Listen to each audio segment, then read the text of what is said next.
आज के मुख्य समाचार। शादीशुदा महिला के साथ 2 नकाबपोश लोगों ने गैंगरेप को दिया अंजाम। भारी बारिश से इलाकों में भूस्खलन, 24 जिलों में करीब 2 लाख ज्यादा बाढ़ से प्रभावित। 2 पक्षों में विवाद में पुलिस ने हिरासत लिया, मेडिकल परीक्षण की हुई मौत।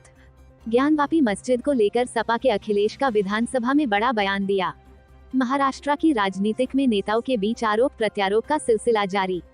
मुंबई, महाराष्ट्र की राजधानी मुंबई में बीते दिनों में एक शर्मनाक मामला सामने आया था, जहां एक शादीशुदा महिला के साथ 2 लोगों ने घर में घुसकर गैंगरेप जैसी वारदात को अंजाम दिया और फरार हो गए। पीड़िता उनकी पहचान न कर सके, इसलिए दोनों आरोपियों ने अपने चेहरे पर कपड़ा बांधा हुआ था। पीड़िता का आरोप था कि दोनों ने उसका वीडियो भी बनाया। पुलिस ने इस संबंध में एक्शन लेते हुए 2 लोगों को गिरफ्तार भी कर लिया है। दोनों आरोपियों को कोर्ट में पेश किया गया, जहां से उन्हें 23 मई तक पुलिस हिरासत में भेज दिया गया। मिली जानकारी के अनुसार बलात्कार जैसी शर्मनाक वारदात 14 मई सुबह मुंबई के धारावी इलाके में हुई। घटना के समय 19 वर्षीय शादीशुदा पीड़िता अपने घर पर मौजूद थी। इस दौरान अचानक 2 लोग उसके घर में मुंह पर कपड़ा बांधकर घुस गए और चाकू की नोक पर पीड़िता को शिकार बनाया। इसके साथ ही आरोपियों ने पीड़िता का वीडियो भी रिकॉर्ड किया और वहां से फरार हो गए। सूचना मिलते ही पुलिस मौके पर पहुंची और मामले की जानकारी ली। पीड़ित पक्ष ने पुलिस को बताया कि दोनों लोग उनके इलाके के होने का शक है, क्योंकि दोनों ने अपने चेहरों को ढका हुआ था, जिससे पीड़िता उनकी पहचान न कर पाए। पुलिस ने मामले के बाद तुरंत एक्शन लेना शुरू किया और इलाके में आसपास लगे सीसीटीवी कैमरा चेक किए, जिसके बाद पुलिस ने शक के आधार पर 2 लोगों को गिरफ्तार कर लिया है। पुलिस ने दोनों लोगों से पूछताछ की तो सारा मामला खुलकर सामने आ गया। धारावी डीसीपी ने इस संबंध में जानकारी देते हुए कहा कि वारदात के दोनों आरोपियों की शिनाख्त कर ली गई है। दोनों को अदालत के समक्ष पेश किया गया, जहां से उन्हें 23 मई तक पुलिस रिमांड पर भेज दिया गया है। अब पुलिस दोनों आरोपियों से पूछताछ कर आगे की कार्रवाई कर रही है। मुंबई, असम में लगातार बारिश से कई जिले बाढ़ की चपेट में आ गए हैं। बारिश के चलते कई इलाकों में भूस्खलन भी हुआ है। राज्य के 24 जिलों में करीब 2 लाख से ज्यादा लोग बाढ़ से प्रभावित बताए जा रहे हैं। असम राज्य आपदा प्रबंधन प्राधिकरण की रिपोर्ट के अनुसार अकेले कछार जिले में ही 50,000 से ज्यादा लोग प्रभावित हैं। रिपोर्ट में कहा गया है कि बाढ़ से 46 राजस्व मंडलों के 652 गांव प्रभावित हैं। बाढ़ के पानी में 16,645.61 हेक्टेयर फसल भूमि जलमग्न है। असम आपदा प्रबंधन प्राधिकरण ने बताया कि कछार, चराईदेव, दरांग, धेमाजी, डिब्रूगढ़ और दीमा हसाओ सहित 24 जिलों में अब तक 2,02,385 लोग प्रभावित हैं। बाढ़ और भूस्खलन से अब तक 7 लोगों की मौत हो चुकी है।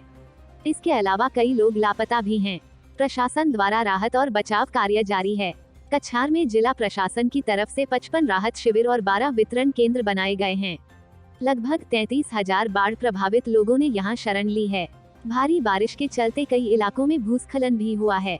न्यू कुंजंग, फेयांगपुई, मौलहोई, नामजुरंग, दक्षिण बगेतार, महादेव टीला, कालीबाड़ी, उत्तरी बगेतर, सियोन और लोदी पंगमौल गांवों से भूस्खलन की सूचना मिली है। भूस्खलन के कारण जतंगा, हरंगाजाओ और माहूर फिडिंग में रेलवे लाइन ब्लॉक हो गई है। राहत और बचाव कार्य के लिए सेना, अर्धसैनिक बलों, अग्निशमन और आपातकालीन सेवाओं, SDRF, नागरिक प्रशासन और प्रशिक्षित स्वयंसेवकों को तैनात किया है। कछार जिला प्रशासन और असम राइफल्स के बीच एक संयुक्त उद्यम ने बाराकला इलाके में बाढ़ पीड़ितों को बचाया और उन्हें राहत शिविरों में भेजा है। उधर ब्रह्मपुत्र नदी का जलस्तर खतरे के निशान से ऊपर पहुंच गया है। जोरहाट जिले के नीमती घाट और नागांव जिले के कामपुर क्षेत्र में कोपरली नदी भी खतरे के निशान से ऊपर है। नागांव जिले के कामपुर इलाके में बाढ़ की स्थिति के कारण सामान्य जनजीवन प्रभावित हुआ है। लगातार बारिश के कारण दितोचेरा स्टेशन पर कई लोग फंस गए थे। दितोचेरा स्टेशन पर फंसे सभी यात्रियों को बचा लिया गया है। पूर्वोत्तर सीमांत रेलवे की ओर से जारी एक बयान में कहा गया है कि स्टेशन पर फंसे करीब 1600 रेल यात्रियों को बचा लिया गया है। यात्रियों को बदरपुर और सिलचर भेजा गया है। यूपी, हाथरस के थाना चंदपा क्षेत्र के गांव बिसाना में 2 पक्षों में पुरानी रंजिश के चलते हो गया था विवाद। फायर व पथराव की सूचना पर पहुंची पुलिस ने एक पक्ष के व्यक्ति को लिया था हिरासत में। मेडिकल परीक्षण के बाद पुलिस उसे रात को ले गई थी वापस थाने। सुबह अचानक से तबीयत बिगड़ने पर जिला अस्पताल में उपचार के दौरान हुई मौत। व्यक्ति की मौत के बाद पैदा हुआ तनाव। जिले भर की पुलिस बिसाना गांव व थाना चंदपा पहुंची। कड़ी सुरक्षा के बीच पोस्टमार्टम के बाद शव का कराया गया अंतिम संस्कार। कोतवाली चंदपा क्षेत्र के गांव बिसाना में 16 मई दिन सोमवार की रात को करीब 10 बजे पेशाब करने को लेकर दो पक्षों में कहासुनी के बाद विवाद हो गया, जिसमें पथराव व फायरिंग हो गई है। सूचना पर तत्काल क्षेत्राधिकारी नगर व थाना प्रभारी चंदपा मई पुलिस फोर्स के मौके पर पहुंच गए। घटना स्थल का निरीक्षण कर घटना के बारे में जानकारी की गई तो संज्ञान में आया कि दोनों पक्षों में पूर्व से आपसी रंजिश चल रही है। सोमवार को रास्ते में पेशाब करने को लेकर कहासुनी के उपरांत झगड़ा, पथराव व फायरिंग हो गई है। तहरीर के आधार पर थाना चंदपा पर सुसंगत धाराओं में अभियोग पंजीकृत कर लड़ाई झगड़ा पथराव करने वाले एक व्यक्ति राजू पुत्र जुल्फी निवासी गांव बिसाना थाना चंदपा को हिरासत में लिया गया। चिट्ठी मजरूबी तैयार कर चिकित्सीय उपचार एवं परीक्षण के लिए जिला अस्पताल भिजवाया गया। चिकित्सीय परीक्षण के उपरांत थाने में लाया गया। राजू की सुबह करीब 4 बजे अचानक से तबीयत खराब हो गई, जिस पर उसे जिला अस्पताल में भर्ती कराया गया, जहां पर करीब 6:45 बजे उपचार के दौरान उसकी मौत हो गई। जिसके बाद गांव में इस बात की जानकारी हुई तो तनाव पैदा हो गया। कई थानों की पुलिस बिसाना पहुंच गई। डीआईजी दीपक कुमार भी सूचना मिलने पर बिसाना गांव पहुंचे, जहां पर परिजनों ने पुलिस पर मृतक के साथ मारपीट करने और उससे उसकी मौत हो जाने का आरोप लगाया। कड़ी सुरक्षा व्यवस्था के बीच पोस्टमार्टम और फिर शव का अंतिम संस्कार किया गया। इस मामले में लापरवाही बरतने के आरोपी थाना प्रभारी सहित 4 के खिलाफ पुलिस अधीक्षक विकास कुमार वैद्य ने निलंबन की कार्रवाई की है, जिसमें प्रभारी निरीक्षक थाना चंदपा चतर सिंह राजौरा, एसआई त्रिवेंद्र सिंह, कांस्टेबल अश्वनी सिरोही, रमन यादव को तत्काल प्रभाव से निलंबित किया गया है। इनके विरुद्ध विभागीय जांच के आदेश भी एसपी ने दिए हैं। डीआईजी दीपक कुमार ने बताया कि रात को करीब 9:45 बजे सूचना मिली कि बिसाना में दो पक्षों के बीच झगड़ा हो रहा है। सूचना पर थाना प्रभारी मई फोर्स के साथ मौके पर पहुंचे। यहां से 2 लोगों को हिरासत में ले लिया गया। रात को मेडिकल परीक्षण के बाद उनको थाने लाया गया। सुबह के वक्त तबीयत खराब होने पर राजकुमार को जिला अस्पताल में भर्ती कराया गया, जहां पर उनकी मौत हो गई। राजकुमार के परिजनों की तहरीर के आधार पर मुकदमा दर्ज कराया जा रहा है। इस पूरे मामले की मजिस्ट्रेटी जांच भी कराई जा रही है। जो भी घटना है उसकी पूरी तरह से जांच होगी। दूसरे जनपद की क्राइम ब्रांच से भी इस मामले की जांच कराई जाएगी। यूपी वाराणसी की ज्ञानवापी मस्जिद को लेकर समाजवादी पार्टी के अध्यक्ष और विधानसभा में नेता प्रतिपक्ष अखिलेश यादव का बड़ा बयान आया है। ये पहली बार है जब अखिलेश यादव ने इस मुद्दे पर अपनी प्रतिक्रिया दी है। सपा नेता ने इस मुद्दे पर बीजेपी सरकार को घेरते हुए कहा कि ज्ञानवापी जैसी घटनाओं का जानबूझकर बीजेपी और उसके सहयोगियों को द्वारा भड़काया जा रहा है। उन्होंने कहा कि बीजेपी के पास महंगाई और बेरोजगारी जैसे मुद्दों का जवाब नहीं है, इसलिए इस तरह के मुद्दे उठाए जा रहे हैं।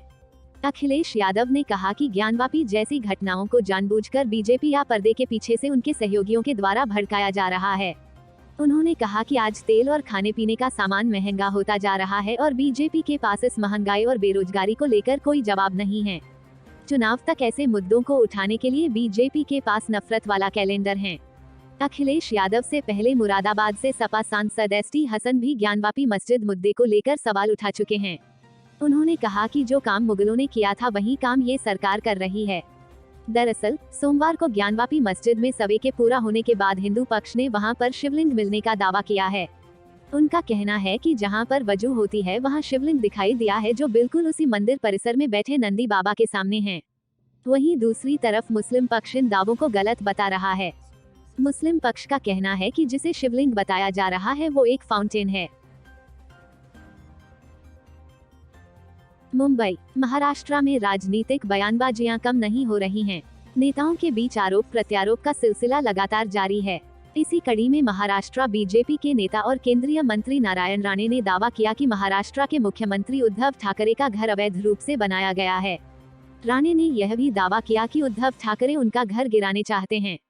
नारायण राणे ने मुंबई नगर निगम के उस आरोप को खारिज किया है जिसमें कहा गया था कि उनके जुहू बंगले में बिना अनुमति के निर्माण कार्य किया गया है। बता दें कि इसके लिए नगर निगम ने इसी साल फरवरी में केंद्रीय मंत्री को नोटिस भी जारी किया था। इंडिया टुडे की रिपोर्ट के मुताबिक सोमवार को प्रेस कॉन्फ्रेंस करके नारायण राणे ने कई मुद्दों पर उद्धव ठाकरे पर निशाना साधा। राणे ने कहा कि उद्धव ठाकरे को महाराष्ट्र का मुख्यमंत्री कहने में शर्म आती है। समाचार एजेंसी एएनआई ने उनके हवाले से कहा, अगर बाला साहेब ठाकरे आज जीवित होते तो वे उद्धव को कभी सीएम नहीं बनाते। मंत्री नारायण राणे ने मुख्यमंत्री उद्धव ठाकरे के उस बयान को फर्जी करार दिया जिसमें उद्धव ठाकरे ने कहा था कि उनका हिंदुत्व वह नहीं है जो घरों को जलाता है, बल्कि वह है जो लोगों के घरों के चूल्हों को आग देता है। इस पर राणे ने कहा कि मैं उद्धव ठाकरे से पूछना चाहता हूं कि आपने कितने युवाओं को नौकरी दी है, आपने कितने घरों के चूल्हे जलाए हैं। गौरतलब है कि महाराष्ट्र पिछले महीने से ही बीजेपी और शिवसेना आमने सामने हैं। बीजेपी किसी भी सूरत में शिवसेना को घेरना चाहती है, क्योंकि राज्य में विधानसभा के चुनाव होने वाले हैं। हिंदुत्व के मुद्दे पर करीब 1 महीने से बीजेपी और शिवसेना में जुबानी जंग हो रही है। इस बीच शिवसेना लगातार बीजेपी पर राजनीतिक के लिए हिंदुत्व का इस्तेमाल करने का आरोप लगा रही है। Bureau report, Mumbai.